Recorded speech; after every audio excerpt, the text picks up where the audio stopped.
অজিত দোভাল আমাদের খলিলুর রহমানকে 15 দিনের সময় বেঁধে দিয়েছেন। তো 15 দিনের ভিতরে যদি এগুলোর অ্যাকশন, মানে যেটা দেখার মতো অ্যাকশন যদি না হয়, তাহলে যে কোনো মুহূর্তে ওনারা ওনাদের অ্যাকশন করে যাবে, তখন কেউ কিছু বলবে না। যে সমস্ত উপদেষ্টাগণ বিভিন্ন অনিয়ম, দুর্নীতি, অর্থ পাচার এর সাথে জড়িত এবং সংবিধান বহির্ভূত কাজে জড়িত সকল উপদেষ্টা একদিন বিচার হবে এই বাংলার মাটিতে। বিভিন্ন আন্তর্জাতিক মানবাধিকার সংস্থা, জাতিসংঘ, একাধিক এম্বাসি থেকে যখন চাপ আসতেছে আওয়ামী লীগ ব্যতীত নির্বাচন হইলে এই নির্বাচন গ্রহণযোগ্য হবে না এবং প্রপার ওয়েতে চেষ্টা চালাবে শেখ হাসিনাকে বাদ দিয়ে আওয়ামী লীগ গঠন করতে হবে। 3 জনের নাম আসছে। এখন 3 জনের নামকে দিল্লি গরম, ঢাকা কি নরম? আগামী 7 দিনের মধ্যে দৃশ্যমান অনেক কিছু পরিবর্তন যদি বাংলাদেশে না হয়, তাহলে ভারত এই মাসের মধ্যে সার্জিক্যাল অ্যাটাক। বাংলাদেশের গোয়েন্দা সংস্থা বাংলাদেশের সরকার প্রধান ইউনূসকে একটি রিপোর্ট দিয়েছে এবং সেই রিপোর্ট ভারতের স্বরাষ্ট্র মন্ত্রকের হাতেও পৌঁছে গেছে। ইউরোপীয় ইউনিয়নের 5টি আন্তর্জাতিক সংগঠন ইউরোপের শেখ হাসিনার বিরুদ্ধে আন্তর্জাতিক অপরাধ ট্রাইব্যুনালে যে রায় আসছে সেই রায়ের বিরুদ্ধে তারা নিন্দা জানিয়েছে। এখন শেখ হাসিনার কি ফাঁসি হবে? জীবনও হবে না, আপনি ধরে রাখতে। আসসালামু আলাইকুম প্রিয় দর্শক, আরেকটি নতুন নিউজে আপনাকে স্বাগত। দর্শক, বাংলাদেশ বিদ্যমান রাজনৈতিক সংকট নিয়ে আজকের ভিডিওর বিশেষজ্ঞ আপনারা ইতিমধ্যে দেখছেন। দর্শক, বিশ্লেষকরা বলছে এবং দলের মধ্যে যে গুঞ্জন শোনা যাচ্ছে, আওয়ামী লীগের যে সভাপতি রয়েছে শেখ হাসিনাকে কিন্তু বাদ দিয়ে সে বাংলাদেশ আওয়ামী লীগের কমিটি করার জন্য একটা সিদ্ধান্ত নেওয়া হয়েছে। তো এটি আপনারা যারা আওয়ামী লীগের কর্মী রয়েছেন তারা কিভাবে দেখছেন, আপনাদের কাছে প্রশ্ন রয়ে গেল। চলুন দর্শক, আর দেরি না করে ভিডিওর মূল অংশে চলে যাই। ইতিমধ্যে যারা সাবস্ক্রাইব করেছেন চ্যানেলটি তাদেরকে অসংখ্য ধন্যবাদ। যারা চ্যানেলটি সাবস্ক্রাইব করেননি তাদেরকে অনুরোধ করব দ্রুত চ্যানেলটি সাবস্ক্রাইব করুন এবং একটি লাইক, কমেন্ট, শেয়ার দিয়ে পাশে থাকবেন। জাতিসংঘের ইস্যু তো আপনারা জানছেন। এবার আসুন ইউরোপীয় ইউনিয়ন তারা আসলে কি ভাবছে। ইউরোপীয় ইউনিয়নের 5টি আন্তর্জাতিক সংগঠন ইউরোপের শেখ হাসিনার বিরুদ্ধে আন্তর্জাতিক অপরাধ ট্রাইব্যুনালে যে রায় আসছে সেই রায়ের বিরুদ্ধে তারা নিন্দা জানিয়েছে। সংগঠনগুলো বাংলাদেশে রাজনৈতিক উদ্দেশ্য প্রণোদিত বিচার বন্ধে বৈশ্বিক পদক্ষেপ নেওয়ারও আহ্বান জানিয়েছে। অর্থাৎ এই রায়কে তারা উদ্দেশ্য প্রণোদিতভাবেই দেখছে। শুধুমাত্র তাই না, এই রায়টা যেন কার্যকর না হয় অথবা সরকার যেন এই ধরনের ভূমিকায় যাইতে না পারে, সেই জন্য বৈশ্বিকভাবে চাপ দেওয়ার জন্য তারা আহ্বান জানিয়েছে। তো অনেকে বলছেন যে এই কারা আসলে এই সংগঠন যারা শেখ হাসিনার পক্ষে দাঁড়ালো। তো বিবৃতিতে সই করা সংগঠনগুলো হলো ইউরোপিয়ান বাংলাদেশ ফোরাম, ইইউ এবং Great Britain, Earth Civilization Network, Global Network, Freedom and Justice Alliance, Global Platform, South Asia Democratic Forum, Belgium এবং ওয়ার্কিং গ্রুপ বাংলাদেশ, জার্মানি।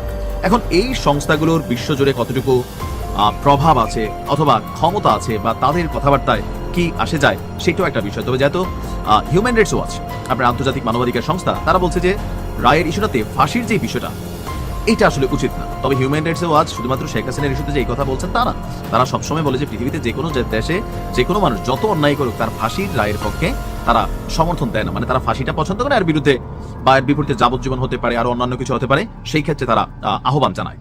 লন্ডনের আন্তর্জাতিক মানবাধিকার এবং অ্যাডভোকেসি সংগঠনগুলোর জোটটি গভীর উদ্বেগের কথা তুলে ধরে জাতিসংঘ মহাসচিব, জাতিসংঘ মানবাধিকার High Commissioner, Amnesty International, Human Rights Watch, ইউরোপীয় ইউনিয়ন এক্সটার্নাল অ্যাকশন সার্ভিস, এমনকি যুক্তরাষ্ট্রের পররাষ্ট্র দপ্তরের গণতন্ত্র, মানবাধিকার এবং শ্রম bureau, International Bar Association, Commonwealth সচিবালয় এবং সংশ্লিষ্ট জাতিসংঘ বিশেষ প্রতিবেদকদের কাছে অলরেডি তারা চিঠি পাঠিয়ে দিয়েছে। আমরা এও জানি যে আওয়ামী লীগ বিশ্বজুড়ে তারা তাদের লবিং সেল চালু রেখেছে। আর বিএনপি জামাতের সময় আমরা দেখতাম যে অনেক ধরনের বিবৃতি পৃথিবীর বিভিন্ন দেশ থেকে আসতো। এটা হচ্ছে লবিস্ট ফার্মের মাধ্যমে এই কাজগুলো করানো হতো। জোটটি বলছে 1971 সালের মুক্তিযুদ্ধের সময় সংগঠিত নৃশংসতার বিচার করার লক্ষ্যে যেই আন্তর্জাতিক অপরাধ ট্রাইব্যুনাল তৈরি করা হয়েছিল তার মূলনীতি থেকে সরে গেছে। আসামির অনুপস্থিতিতে বিচার এবং মৃত্যুদণ্ড দেওয়া বিচার বিভাগের স্বাধীনতা এবং আন্তর্জাতিক মানবাধিকার মানদণ্ডের সাথে সাংঘর্ষিক।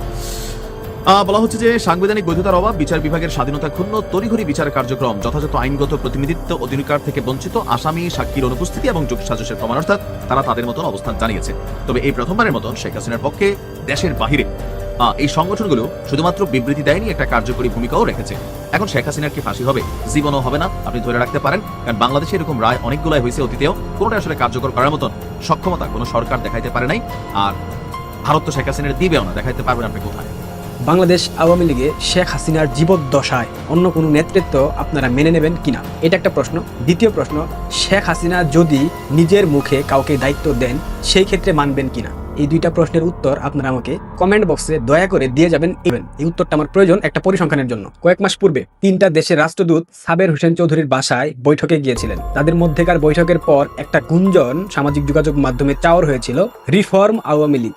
এই রিফর্ম আওয়ামী লীগ নিয়ে বিভিন্ন সময় বিভিন্ন প্রচেষ্টা এই সরকারের মধ্যে আমরা দেখতে পেয়েছি। প্রথমত তাজউদ্দিন আহমেদের যে কুলাঙ্গার পুত্র বডি সোহেলকে দিয়ে চেষ্টা করা হয়, ওইটা বিফলে গেছে। যখন দেখা গেছে আওয়ামী লীগের কোন পর্যায়ের সমর্থক এমনকি নেতাকর্মীরা বডি সোহেলকে দু চোখে দেখতে পারে না, তখন বডি সোহেলকে নিয়ে যেই প্ল্যানিং করা হয়েছিল ওইটা মাঠে মারা যায়। এরপরে চেষ্টা করা হয়েছে সাবির হোসেন চৌধুরীকে দিয়ে। সাবির হোসেন চৌধুরী স্পষ্ট জানিয়ে দিয়েছেন তিনি শেখ হাসিনার সাথে শেষ সময় এসে গাদ্দারি করতে পারবেন না, ওইটাও জলাঞ্জলি গেল। এখন এই মুহূর্তে আন্তর্জাতিক বিভিন্ন কূটনৈতিক মহল থেকে বিভিন্ন ধরনের প্রেশার আসতেছে। আন্তর্জাতিক মানবাধিকার বিভিন্ন সংস্থা বলতেছে আওয়ামী লীগ ব্যতীত নির্বাচন হবে না, জাতিসংঘ থেকে বলতেছে, ইউএস এম্বাসি বলতেছে, বিভিন্ন এম্বাসি বলতেছে, এবং শেখ হাসিনার বিরুদ্ধে একটা অবৈধ ট্রাইব্যুনালের অবৈধ রায়ের পর আন্তর্জাতিক প্রত্যেকটা সংস্থা, প্রত্যেকটা গণমাধ্যম কিন্তু বলেছে এই বিচার নিরপেক্ষ হয়নি, এই ট্রাইব্যুনাল বৈধ নয়, একপাক্ষিক বিচার করা হয়েছে, যেখানে বাদী পক্ষ, বিবাদী পক্ষ, চিফ প্রসিকিউটর, বিচারক সবাই জামাতের। এই বিচার ব্যবস্থা নিঃসন্দেহে প্রশ্নবিদ্ধ। এবং শেখ হাসিনার পক্ষে যে আইনজীবীকে নিযুক্ত করা হয়েছিল তিনি ফাঁসি রায় যখন মেনে নেন, তখন তার মুখে যে হাসিটা আমরা দেখেছি, সেই হাসি দেখার পর স্বাভাবিকভাবে এই ট্রাইব্যুনালকে প্রশ্নবিদ্ধ করতে অন্য কোনো উদাহরণের প্রয়োজন আছে কিনা আমার মনে হয় নাই। যখন সরকার আন্তর্জাতিকভাবে বিভিন্ন প্রেশারের সম্মুখীন হচ্ছে, তখন চেষ্টা চালাচ্ছে আরেকটা রিফর্ম আওয়ামী লীগ তত্ত্ব সামনে আনতে। সেই তত্ত্বের অংশ বিশেষে বাংলাদেশের কতগুলা গণমাধ্যমে সংবাদ প্রকাশিত হচ্ছে।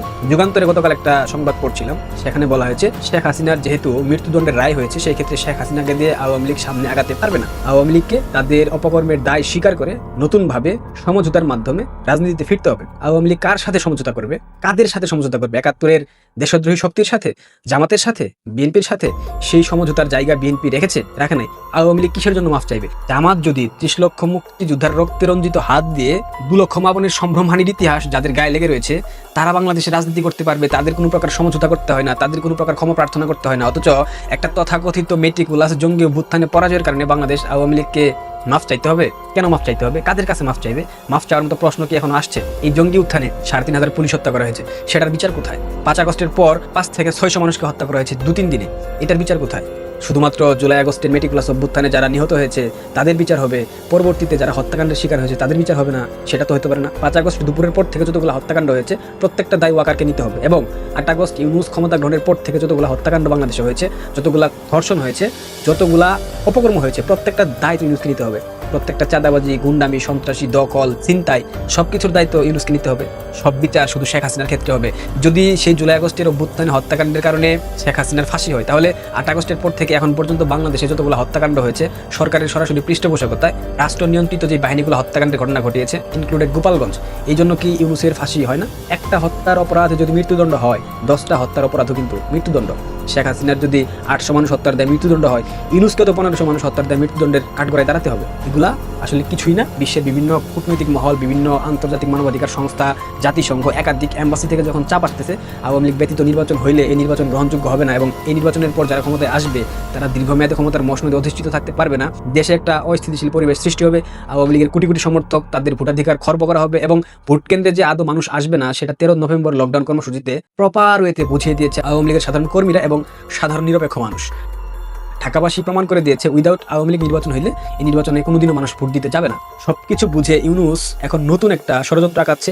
তাদের পশ্চিমা যে মিত্র আছে, বন্ধু আছে, যে লবিস্ট ফার্মগুলো আছে, বিভিন্ন এম্বাসির দালালরা আছে, বিভিন্ন কূটনৈতিক মহল ইউনূসের বন্ধু আছে, এবং জাতিসংঘ ইউনূসের যে পাপের দালালগুলো আছে যাদেরকে টাকার বিনিময়ে ইউনূস কথা বলা, ইনক্লুডেড জাতিসংঘের মহাসচিব অ্যান্টনি গুতেরাস এবং ভলকার তুর্ক মানবাধিকার কমিশনের যে প্রধান জাতিসংঘের, এদেরকে দিয়ে একটা প্রপার ওয়েতে চেষ্টা চালাবে শেখ হাসিনাকে বাদ দিয়ে আওয়ামী লীগ গ্রহণ করতে হবে। এখানে নাম আসছে, যুগান্তরের সংবাদে দেখলাম, শিরিন শারমিন চৌধুরী, অ্যাডভোকেট শিরিন শারমিন চৌধুরী সংসদের স্পিকার ছিলেন, তিনি এখনো বাংলাদেশে নাকি অবস্থান করছেন, সরকারের রাডারের মধ্যে তিনি আছেন। পাশাপাশি আইভি রহমানের নাম এসেছে, নারায়ণগঞ্জের যে মেয়র, এবং সাবির হোসেন চৌধুরীর নাম পুনরায় এসেছে। সাবির হোসেন চৌধুরী তিনি গ্রেফতার না, তিনি তার গুলশানের বাসায় অবস্থান করছেন। 3 জনের নাম আসছে। এখন 3 জনের নামকে সামনে রেখে আড়ালে অন্য কাউকে দিয়েও চেষ্টা চালাতে পারে এই সরকার, যেহেতু ক্ষমতা লোভী নেতা তো সব দলেই থাকে। আমি ক্ষমতা লোভী নেতাদের উদ্দেশ্যে একটা বার্তা দিয়ে রেখে যেতে চাই। তৎকালীন ফখরুদ্দিন মইনু আহমেদের সেনা সমর্থিত সরকার 1/11, সেই ঐতিহাসিক 1/11 সময় সংস্কারপন্থী কিছু নেতা শেখ হাসিনা যখন জেলে ছিলেন তখন শেখ হাসিনাকে মাইনাস করে আওয়ামী লীগের শীর্ষ নেতা হওয়ার জন্য অনেক দৌড়ঝাঁপ করেছেন, অনেক তদবির করেছেন। অনেকেই ফখরুদ্দিন মইনু আহমেদের কাছে গিয়ে দিনরাত ধর্ণা দিয়েছেন। সব তথ্য নেত্রী জানতেন। পরবর্তীতে তাদেরকে সাধারণ ক্ষমা ঘোষণা করেছিলেন এবং তিনি বলেছিলেন তিনি নীলকণ্ঠী, তিনি সবকিছু হজম করতে পারেন। এখন সেই সংস্কারপন্থী অংশের উত্তরসূরি কেউ বা কাহারা যদি যদি কিংবা তাহারাই যদি আবারও ইউনুসের ফাঁদে পা দিয়ে ক্ষমতার লোভে সমঝোতায় যান, ক্ষমা প্রার্থনা করেন, সেক্ষেত্রে আপনাদের ভবিষ্যৎ কিন্তু খুব একটা ভালো হবে না। সেই জন্য মূলত আমি আপনাদের থেকে এই প্রশ্নের উত্তরটা চাইলাম যে আপনারা শেখ হাসিনার অবর্তমানে, শেখ হাসিনার জীবদ্দশায়, শেখ হাসিনার চাওয়া পাওয়ার বাইরে গিয়ে অন্য কাউকে সমর্থন করবেন কিনা। শেখ হাসিনা যদি কাউকে নির্ধারণ করে দেন, সেটা হোক শেখ পরিবারের, সেটা হোক সজীব ওয়াজেদ জয়, হোক সাইম ওয়াজেদ পুতুল অথবা অন্য কেউ, সেক্ষেত্রে ব্যাপারটা ভিন্ন। কিন্তু শেখ হাসিনাকে মাইনাস করে আওয়ামী লীগের সভানেত্রী হবে কিংবা নেতা হবে এমন কাউকে যদি নির্ধারণ করে এই সরকার কিংবা নির্বাচনে আসার টুপ দিয়ে যদি এ ধরনের একটা চিন্তা ভাবনা করা হয়, সাধারণ তৃণমূলের নেতাকর্মীরা এবং যারা সমর্থক আছেন তারা মানবেন কিনা এটা জানার জন্য মূলত এই ভিডিওটা করা। আর সেই সংস্কারপন্থী নেতাদের কোন উত্তরসূরি যদি থেকে থাকে যারা ইউনুসের ডাকে সাড়া দিয়ে এই ফাঁদে পা দিবেন, তাদেরকে একটা অ্যালার্ট দিতে চাই, ভুলেও এই কাজ করেন না। শেখ হাসিনা 1/11-এর সময় আপনাদেরকে ক্ষমা করে দিয়েছিল, তখন শেখ হাসিনার শক্তিমত্তার জায়গা অনেক কম ছিল। এই মুহূর্তে তৃণমূল শেখ হাসিনার বাইরে অন্য কাউকে জীবনেও শেখ হাসিনার কথা ব্যতীত গ্রহণ করবে না। সো যা করবেন খুব খেয়ালে, খুব সাবধানে, ক্ষমতার লোভে পড়ে ভবিষ্যৎকে ধ্বংস করেন না। আওয়ামী লীগ আজ বা কাল ফিরবেই। এদেশের রক্তের সাথে, এদেশের মাটির প্রত্যেকটা কণিকার সাথে আওয়ামী লীগের সম্পৃক্ততা আছে, প্রত্যেকটা গাছের শেকড়ের সাথে আওয়ামী লীগের সম্পৃক্ততা আছে, মাটি, পানি, বাতাস প্রত্যেকটা স্থানে আওয়ামী লীগের স্পর্শ আছে। সো আওয়ামী লীগ বাংলাদেশে ফিরবেই। পৃথিবীর কোনো শক্তি আওয়ামী লীগকে ঠেকাইতে পারবে না। ইউনুস তো অনেক পরের কথা। গাদ্দারি করার আগে 101 বার ভাববেন, অন্ধকার রাতে ঘুমের আগে চোখ বন্ধ করে ভাববেন গাদ্দারি কেন করছেন, কার সাথে করছেন। আমি আশা করি আওয়ামী লীগের কোনো নেতা এই ফাঁদে পা দেবে না। যেটা চেষ্টা করা হচ্ছে আওয়ামী লীগের নেতাকর্মীদের মধ্যে একটা বিভাজন সৃষ্টি করা, তাদের মনোবল ভেঙে ফেলার জন্য এই প্রচেষ্টা চালানো হচ্ছে, এর বাইরে আর কিছু না। অজিত দোভাল আমাদের খলিলুর রহমানকে 15 দিনের সময় বেঁধে দিয়েছেন। ওখানে পরে উনি ওই দিন রাতে ডিনার টেবিল, যেই ছবিটা আপনার ব্যানারে দেখছেন, ডিনার টেবিলে অজিত দোভালের সাথে কথা হয়েছে। সেখানে নাকি অজিত দোভাল সরাসরি ওনাকে আপনার দিয়েছে, যে একটা কথা বলেছে যে বাংলাদেশে ওই যে দিল্লিতে যে ইয়েটা হয়েছে, দিল্লিতে যে বোম ব্লাস্ট, এইটার সাথে বাংলাদেশে কে কে জড়িত বা বাংলাদেশের কারা কারা জড়িত এবং কে কে ছিল সেগুলো উনি বলেছেন বলে একদম কনফার্ম নিউজ। কে কে জড়িত সেটা আমি এর আগের ভিডিওতে বলেছিলাম, তারপর আপনাদের সুবিধা আবার বলি, যারা শুনে নেন।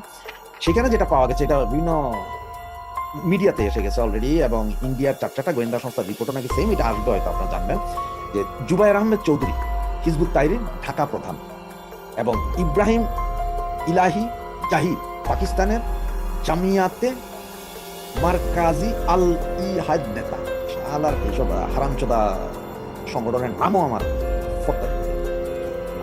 এরপরে ডাক্তার নাসিরুল গনি, যেটা আমাদের স্বরাষ্ট্র মন্ত্রণালয়ে এখন আছেন, যিনি সচিব, মানে এটা হোম অ্যাফেয়ার্স স্বরাষ্ট্র সচিব যিনি, উনি মোহাম্মদ আজিজ, ঢাকা নর্থ সিটি কর্পোরেশনের মেয়র মোহাম্মদ আজিজের কথা বলছেন, এবং আপনার আনসারুল্লাহ বাংলা টিমের 2 জন এবং সুমন আহমদ বিশ্বরের বিশেষজ্ঞ, এরা ছিল পাকিস্তানের আপনার ওই যে লস্করি তৈয়বার প্রধান নেতা। এরা ভিডিও কনফারেন্সে কথা বলছেন। আপনার ওই যে আমাদের যে এখন যে স্বরাষ্ট্র সচিব আছে, এ তো যখন নিয়োগ পাইছে তখনই পেপার পত্রিকায় লেখা ছিল হিজবুত তাহরির সাথে যুক্ত ছিল, এবং নর্থ সিটি কর্পোরেশনের যেই লোক, যে হিজবুত তাহরির আরেক নেতা, নর্থ সিটি কর্পোরেশনের যে মেয়র, এখন সেও সেম মেয়র তো না, ও প্রশাসক, সেও সেম। এদের ব্যাপারে অনেক লেখালেখি হচ্ছে বাংলাদেশ পত্রিকা, এরা এই ঘটনায় নাকি এখন জড়িত। এটা 100% প্রমাণ আছে, যেই কথাটা আপনার অজিত দোভাল বলছে, খলিল করেছে। এছাড়াও খলিলকে 42টা স্পট, 42 স্পট, 42টা স্পটের কথা বলেছে, যেগুলো বাংলাদেশের ভিতরে। রাজশাহীতে আছে, খুলনাতে আছে, রংপুরে আছে, যশোরে আছে, ঢাকায় আছে, চট্টগ্রামে আছে, কক্সবাজারে আছে।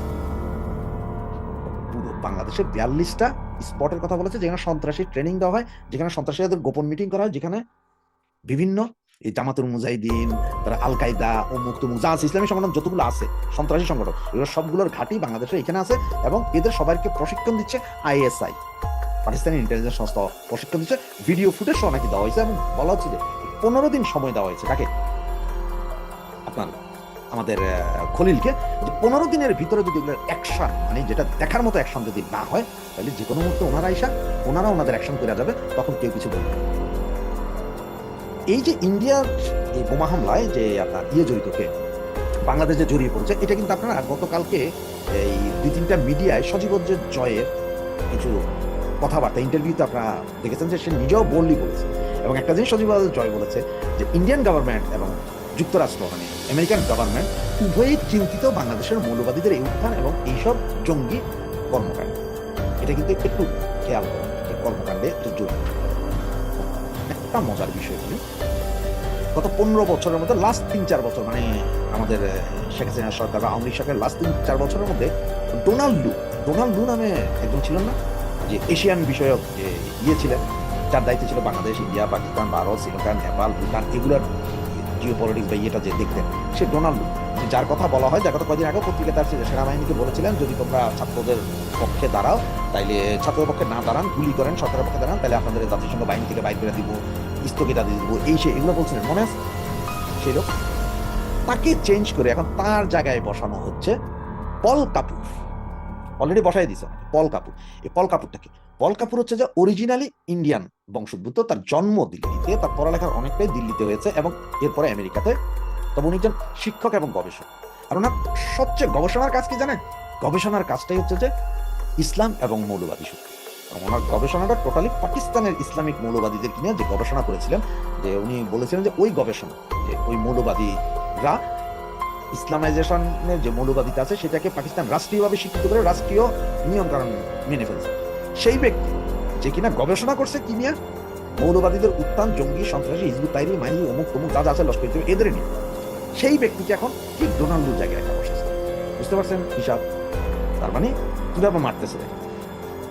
ওইদিকে আমেরিকার 3 বাহিনীর প্রধান, উনিও ইন্ডিয়ান বংশোদ্ভূত, সনাতন মহিলা। এইদিকে পাল কাপুর, উনি আবার এই ইসলামাইজেশনের কারণে যে মৌলবাদীদের মাইরে দিতেছে ডট ডট, ওই ব্যক্তি ডায়না বসাইছেন যিনি এই অঞ্চলে, এশিয়ান অঞ্চলে যে মৌলবাদী শক্তি, এটার উপর গবেষণা করেছে দীর্ঘদিন, একদম বাটাম লাগায় আমারে, ওনাকে বসানো হয়েছে। এবং এই মুহূর্তে ওই যে আপনার আরেকটা ছিল না আমাদের দেশে হাসা, এখন একটা চুপ, সে তো নাই পর, সে তো এক পর্যায়ে মানে ওই প্রয়োজনে খালাদের যে সবাই নিজেই বিএনপির দায়িত্ব নেয়, জামাতের দায়িত্ব নেই, এই অবস্থা ছিল। তাদের সঙ্গে এইখানে যারা আছে ওই ব্যাটা হচ্ছে আবার চরম বিরোধী চায়না। এই মুহূর্তে যাকে পাঠাবে আমাদের বাংলাদেশে আমেরিকান অ্যাম্বাসেডারে, চরম চায়না বিরোধী, চায়না হবে না, তারা দায়িত্ব দিচ্ছে চায়না থেকে দূরে রাখার জন্য নিউজ গভর্নমেন্ট। আবার একটা জিনিস দেখছেন, ঘুরে ফিরে এক জায়গায় আসছে, শেখ হাসিনার বিচারের এই যে রায় যেটা দিল, এইটার জন্য কিন্তু আমেরিকা কোনো কথা বলা নেই, চুপ একদম। মানে তারাও এমন একটা ভাবছে তোর তোর তোর রায় তোর বইরা দিতে পারে। আবার আমেরিকান বিভিন্ন যে সংস্থাগুলো আছে, মানবাধিকার সংস্থা, ওরা ঠিকই সবাই চিল্লাইতেছে। যেমন আজকে অলরেডি ইউরোপিয়ান ইউনিয়নের 5 দেশের যে সংস্থা আছে, মানে ইউরোপিয়ান ইউনিয়ন চলেই এদের উপরে, এরা আজকে বিবৃতি দিয়ে বসে। জার্মান, বেলজিয়াম, ফ্রান্স, ইংল্যান্ড, এরকম 5টা বড় সংগঠন, মানে যারা চাইলে ওই সংগঠনগুলো চাইলে ওইসব দেশের সবকিছু নাড়াইয়া দিতে পারে কয়েক ঘন্টার ভেতরে। এই সংগঠনগুলো বিবৃতি যে এটা পুরোপুরি ফাউল, সেই বিচার কার্যের নিয়ে আর কথা বলবো না। এবং আপনি এখন বুঝছেন যে 15 দিনের সময়, সেই কথায় আবার আসে, সেই 15 দিনের সময় হচ্ছে এই 42টা পেজ ভেঙে দিতে হবে। বাকি ওই যে 2টার কি করবে সেটাও দায়িত্ব। আর বাড়াবাড়ি করতে মানা করেছে, যদি 15 দিন, আগামী 15 দিন, 15 দিনও সময় পাই কিনা জানি না, কারণ আমার কাছে যতটুকু ইনফরমেশন আছে সেটা হচ্ছে নভেম্বরের 30 তারিখ পর্যন্ত সম্ভবত দেখবে। হয়তো 4-5 তারিখ থেকে, আমরা ডিসেম্বর 4-5 তারিখ থেকে হয়তো দেখতে পারি যে কোথাও না কোথাও মরছে পড়ছে। এবং আরো বলে দিচ্ছে যে এই যে সন্ত্রাসী সংগঠন ISI এর যেসব সংগঠনগুলো বাংলাদেশে আসে, এইটা যদি আগামী 72 ঘন্টার ভিতর বন্ধ না করায়, সেটার অ্যাকশনও ইন্ডিয়া নিবে বলে আমার কাছে এই মুহূর্তে ইনফরমেশন। ভিডিওটি দেখার জন্য আপনাদেরকে অসংখ্য ধন্যবাদ। ভিডিওটি দেখে আপনারা বুঝতে পেরেছেন আসলে কি হতে চলেছে, কি আপনাদের গুরুত্বপূর্ণ মতামত কমেন্ট সেকশনে দিয়ে যাবেন। ভিডিওটি ভালো লাগলে চ্যানেলটি সাবস্ক্রাইব করবেন। ধন্যবাদ।